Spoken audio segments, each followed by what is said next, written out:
Angelin Preljoca a dit une chose qui m'a beaucoup touché. Il nous a dit, la confiance engendre l'audace.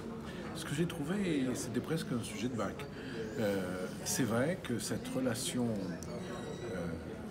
attentive, répétée, parce que c'est ça l'avantage de faire 39 numéros, c'est qu'on a le temps de rencontrer les artistes depuis tant d'années, de suivre leur travail, de discuter avec eux, de leur faire des propositions, d'être à l'écoute de leurs propositions à eux et de leur faire entièrement confiance. Je n'interviens jamais sur rien, je ne leur demande pas ce qu'il y a dans leur projet. C'est leur problème, c'est pas tout à fait le mien.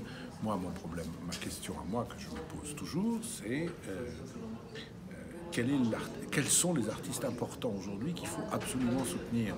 C'est pas sans rentrer en résonance avec le travail de la Fondation BNP Paribas, bien sûr, puisque c'est justement à ce moment-là qu'il faut intervenir. C'est auprès des artistes qui ont besoin qu'on les soutienne à un moment pour qu'ils puissent réaliser.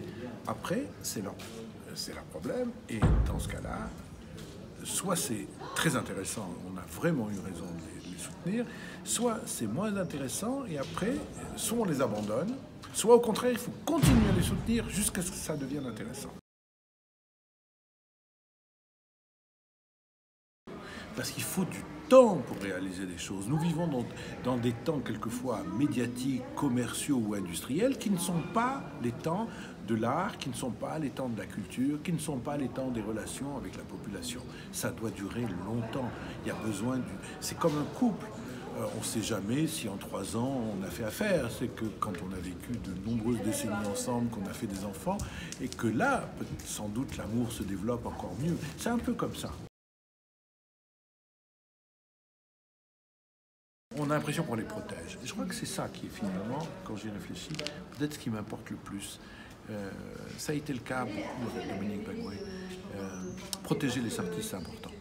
Parce que c'est des gens aussi, c'est des gens fragiles, c'est normal, autrement ils ne seraient pas artistes, qui vivent le monde sur un mode souvent douloureux. Et le fait que nous puissions, eux, les protéger pour leur permettre de travailler et d'aller plus loin et d'assumer d'une certaine manière leur terreur, parce qu'il y a de ça là-dedans, et de développer leur imaginaire, c'est finalement une des choses que nous avons à faire quand on est à nos postes, à nous, enfin, à nos fonctions. Et il y a une nouvelle esthétique qui est en train de se mettre en place, non seulement une esthétique, mais aussi une forme de modernité. Une forme de modernité qui prend à bras le corps les questions politiques, les questions sociales et les questions personnelles. La pièce de Miguel Gutiérrez où tout le monde est nu, où la notion de décor disparaît complètement au profit d'une espèce d'image mentale du monde, enfin, une espèce de chaos comme ça, et dit beaucoup mieux le monde qui nous entoure.